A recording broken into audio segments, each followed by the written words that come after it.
you see, we've done all these parts, right? We've never put it together quite like this, but we've done all the pieces, haven't we? So there are no brand new things to learn here. Oh, I just erased it. That's all right. We know, we got it up here.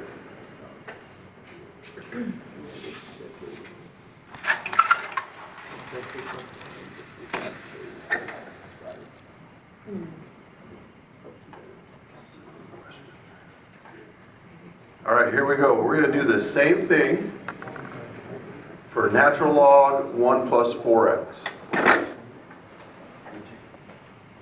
I'm going to start way over here.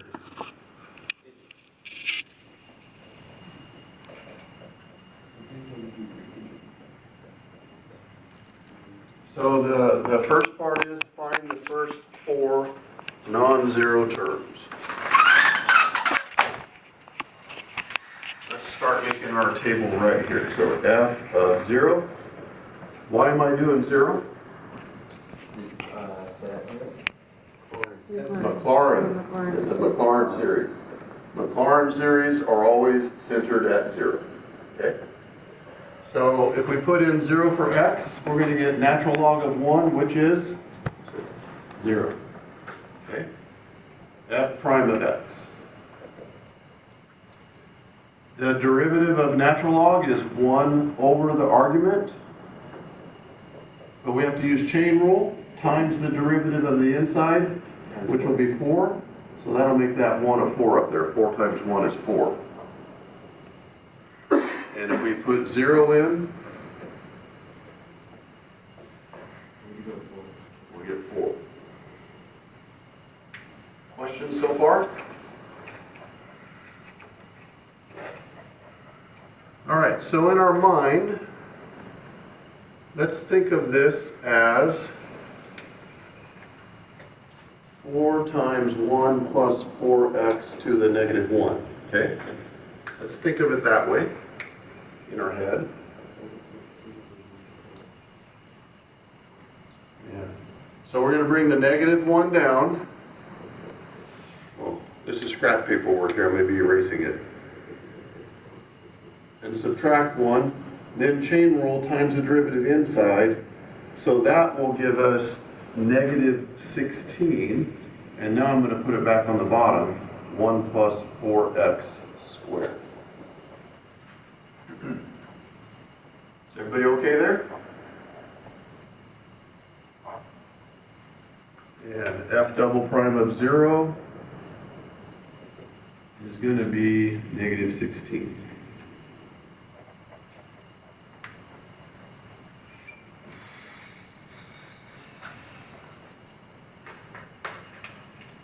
F triple prime. So again, in our head, let's think negative 16, 1 plus 4x to the negative second. So we're doing the derivative of this.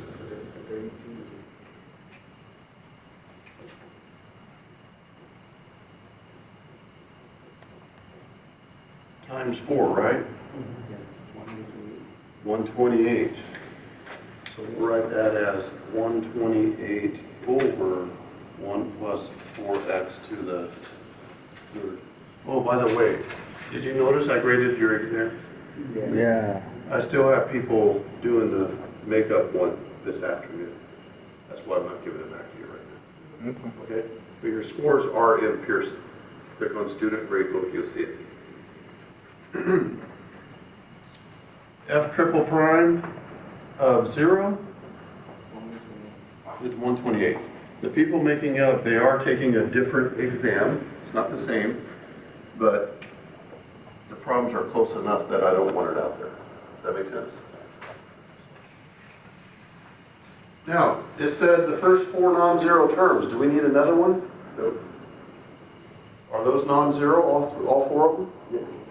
The first one's 0. We got to do another one. Yeah, it said the first 4 non-zero. That's 0. That's not non-zero. So fourth derivative. So just think in your mind that this would be up here to the negative third. Help us out. What's negative 3 times 128? 384. And 384 times 4? 1,536. We're relying on you there. I did not verify that in my head. And I don't want to. Okay. And if we put in 0, we'll get negative 1,536.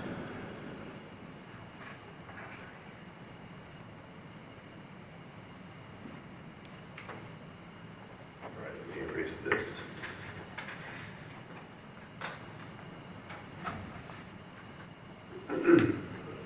So our first 4 terms for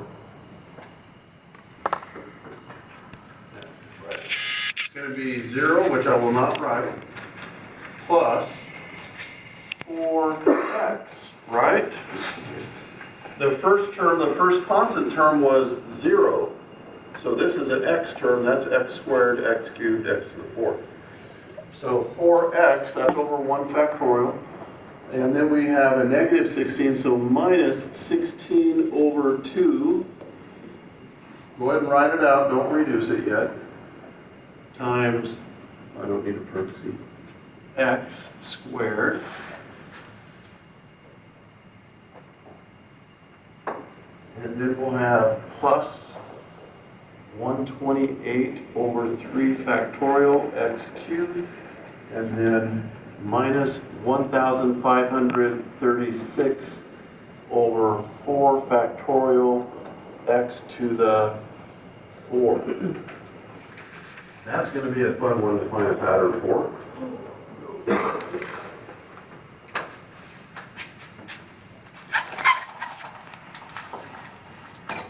First non-zero term is 4x. And the second one is negative 16 over 2 factorial x squared. The reason I'm not reducing that is because when we do the part where we have to find a formula for the sum, I want to be able to see the pattern. And sometimes when we reduce it, it takes away the pattern. Does that make sense? So that's why I'm not reducing it. All right, the third term is positive 128 over 3 factorial, whoops, x to the third. And the fourth term is negative 1536, 4 factorial, x to the fourth. Okay, are we okay with that? All right, now, this problem gives us multiple choice. So you could just start plugging numbers in until you figure out which one will match this, couldn't you? That's kind of sissy. Okay. I'm not opposed to doing that, but let's see if we can find the pattern ourselves. All right?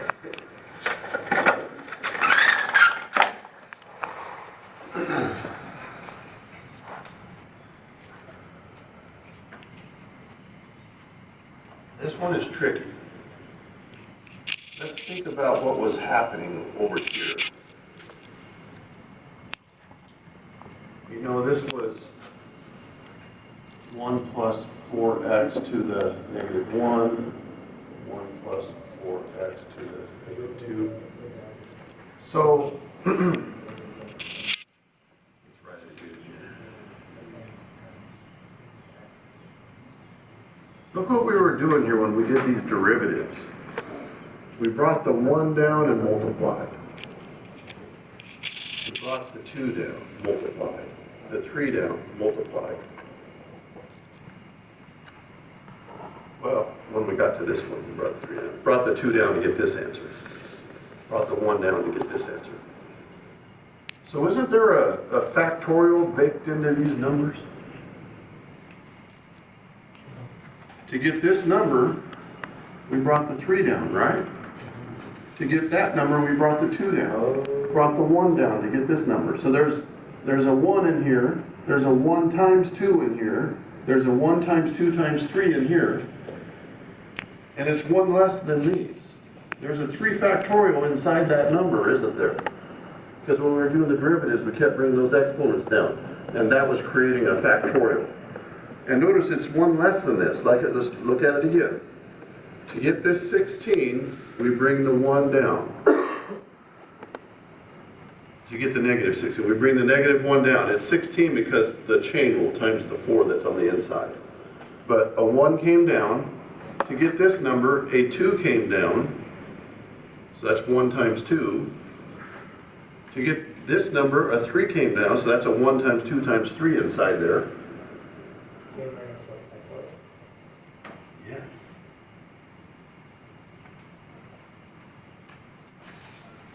Well, let's look at it up here. This number is 1 factorial times 4 times 4. This number is 2 factorial times what? 128. It's a 2 factorial times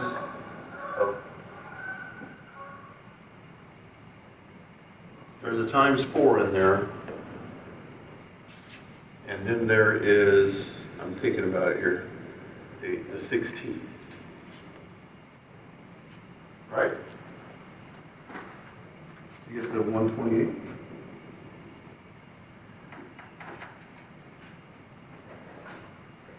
Bringing it 2 down, that creates a 2 factorial. That 4 is already there. And times this 4.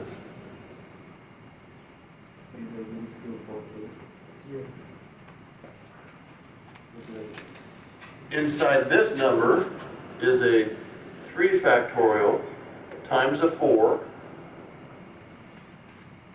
Help me out with the calculator. This is 6 times 4 is 24. What's 1536 divided by 24? 64. 64. Okay, let's look at these numbers again here.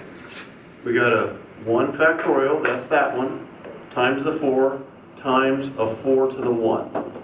We got a 2 factorial, times a 4, times a 4 squared. We got a 3 factorial, times a 4, times a 4 cubed. Do you see a pattern emerging in there? K minus 1 factorial. K is 2 here, and that's 1 factorial. K is 3, and that's 2 factorial. So K minus 1 factorial. So when we do this, Could you do 4 to the K plus 1? 4 to the K. So you don't have to do 4 times 4 to the power down? Oh, I see. Well, If you put K in, it would be 0. I see what you're saying. So then, yeah. So instead of doing what I'm saying, this is 1 factorial times 4 squared, 2 factorial times 4 cubed here, 3 factorial times 4 to the 4th. That's a better way to think of it. Thank you. You guys see that? All right, so this equals the sum. Now, where are we going to start our K? 1 or 0?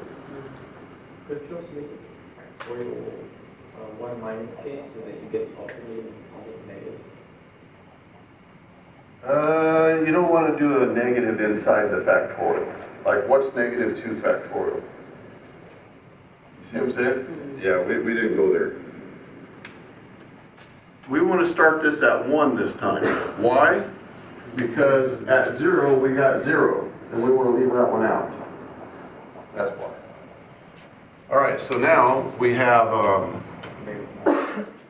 So, Alternate. yeah, this first one here is like 0 factorial times 4 to the 1. Oh yeah, we gotta get the alternating, thank you. So we'll have -1 to the k plus 1. That way when we put in 1, it's -1 to the second, which will give us positive. Put in 2, it's -1 to the third, which will give us negative, and so on. All right. And now we have times 4 to the k. See here? 4 to the 1, so we put in 1, that'll give you this. 2, 3, 4, and so on. And then x to the k over, now these factorials, they're off by 1. When k is 1, it's 0 factorial. When k is 2, it's 1 factorial. So it'll be k minus 1 factorial.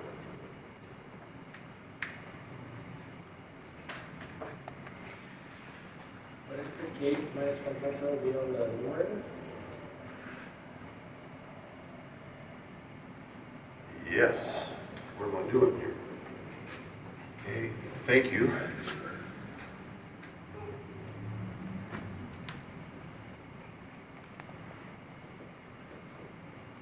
And then in the denominator, what do we have?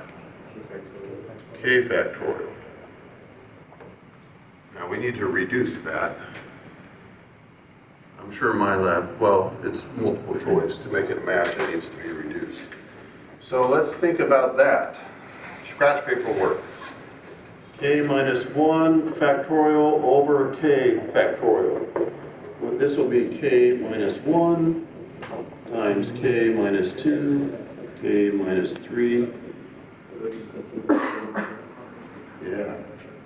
The k factorial is k times k minus 1, k minus 2. Trying to go fast, it's making me go slower. So these k minus 1 down all cancel out and leave us with 1 over k. You guys see that?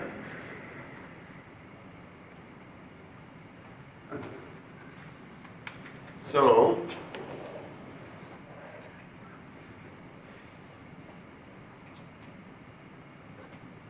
this cancels out the factorial and just leaves us with the k down there. We have -1 to the k plus 1 times 4 to the k x to the k over k. There you go. Let's put that in there.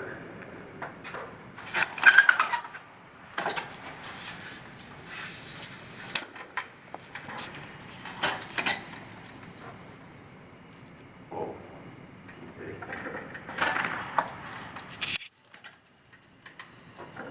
4 to the k, x to the k on top, and well, first start with the -1. Our -1 is raised to the k plus 1, so it could be b or it could be d. It cannot be a or c. Either b or d. D? Because b has k factorial down there, and we just have k. Check. Awesome. Any questions there? Thought the problem was finished, didn't you? Now I have to find the interval of convergence. Oh my goodness.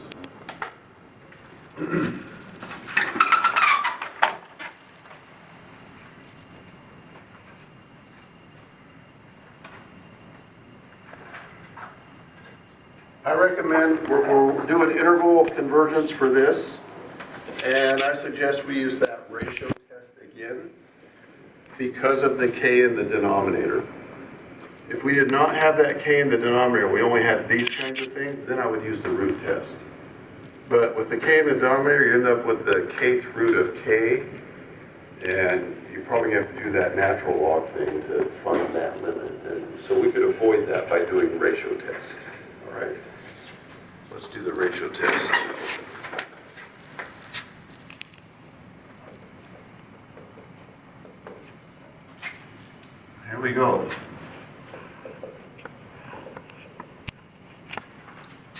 I'm going to leave out the -1 because we're in absolute value.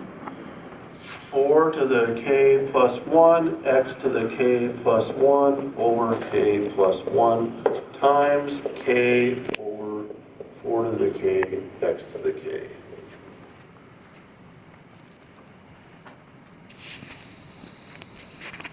Times the reciprocal.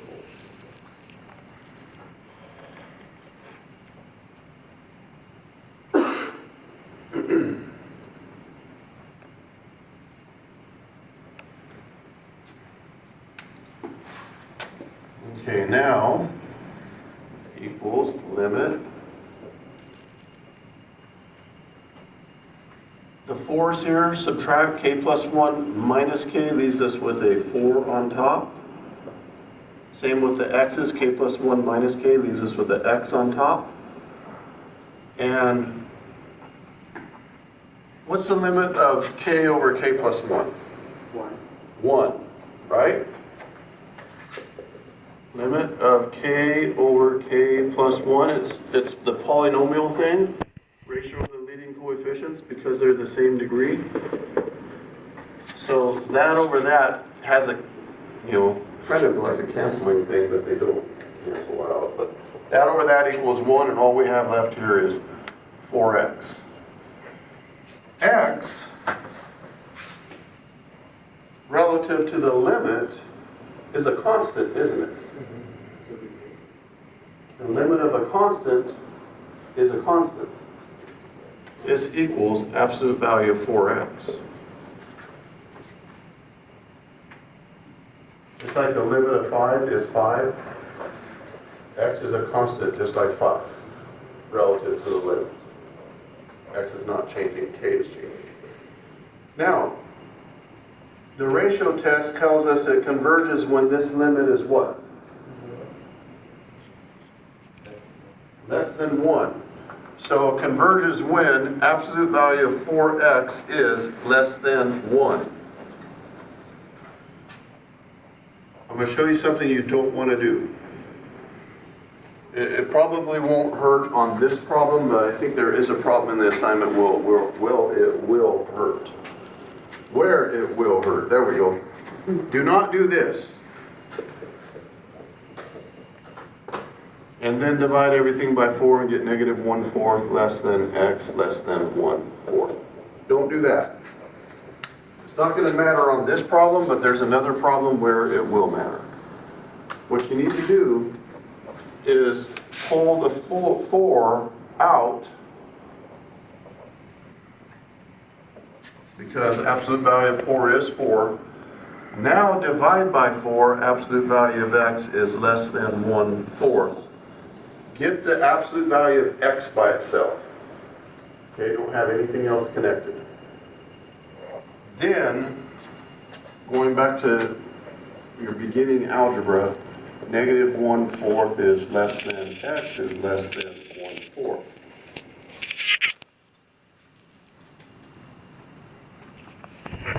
So there's our interval that it converges on. Any value for x between -1/4 and +1/4, put any of those into x here, and this will converge. Larger or smaller, it will diverge. The question is, what if it equals 1/4 or equals -1/4? We have to test the endpoints. Remember that? Endpoints.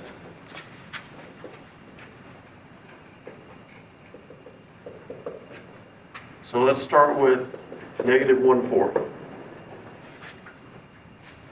We're putting -1/4 into this, into the x in this.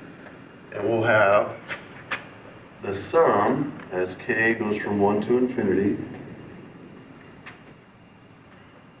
-1 to the k plus 1. I'm going to put this next to that. -1/4 to the k times 4 to the k over k. So I flipped these two around. I put -1/4 in for x and I moved it over here.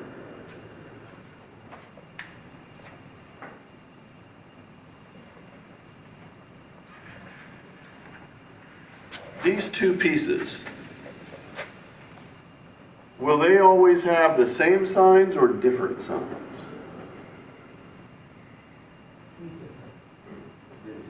Depends on the. When this one's odd, that one's even. When this one's even, that one's odd, right? They're always going to be different, aren't they? Yeah. And when we multiply different signs, we always get negative, don't we? Yeah. These terms are all going to be negative, so we can actually put that negative outside the sum.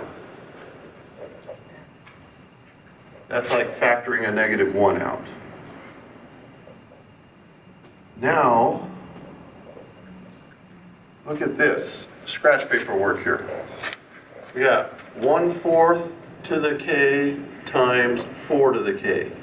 Isn't that the same thing as 4 over 4 to the k? Isn't that the same as that? Which is 1 to the k, which is always going to be 1. Right? So these two here will multiply to always give us 1. And now we have k in the bottom. What do you know about that?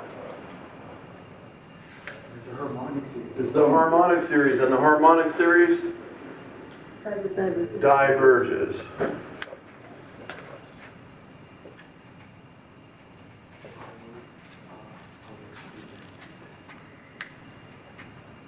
So, at negative 1/4, this endpoint, it diverges. Oh, we're not going to get the next problem. Now we got to figure out what it does at positive 1/4. Okay? I'll do that over here. Do an endpoint again.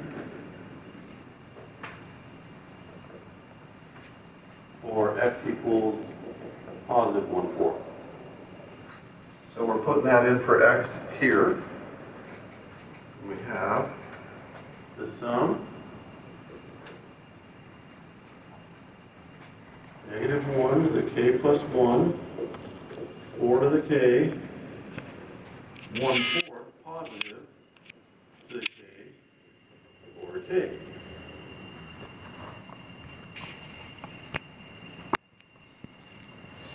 Now, with that same argument over there, this is always going to be 1, isn't it? Right? That same argument we used over there. So now we have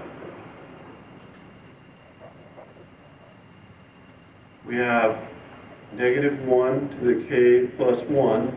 This is always 1, and it's over k. What is that?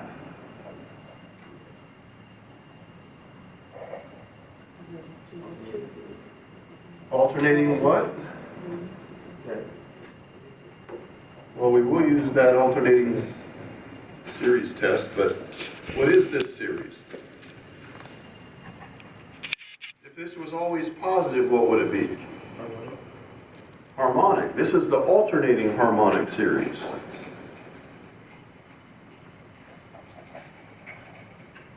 And what do we know about the alternating harmonic series?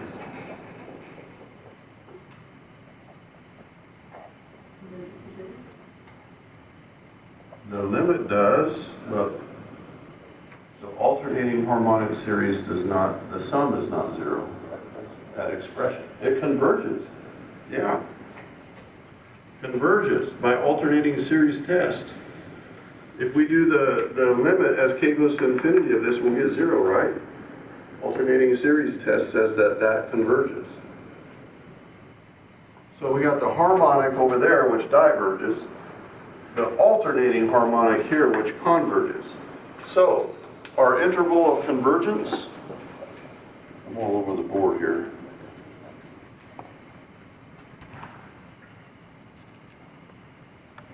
Is,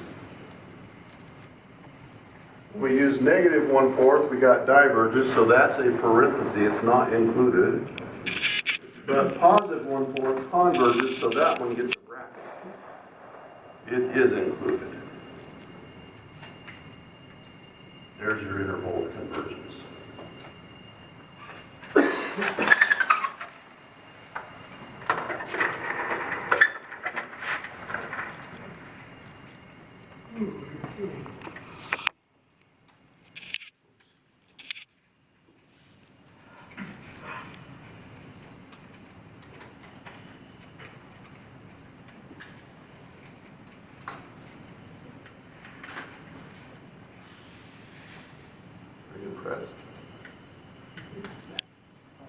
one, let's just say if we have one conversion here, we calculate it for that one, and parentheses for the other one. Well, they might both converge and get brackets on both. Whichever one converges gets a bracket, whichever one diverges gets a parenthesis. For alternating series, will that always be the case where one converges and one diverges? Not necessarily. We can make an alternating series that does not converge. That's possible. If the limit of this expression as k goes to infinity is not 0, even though it's alternating, it does not converge or diverge. That makes sense? So, I don't know if I'm going to cross that or not, but theoretically would happen. Okay, other questions on this?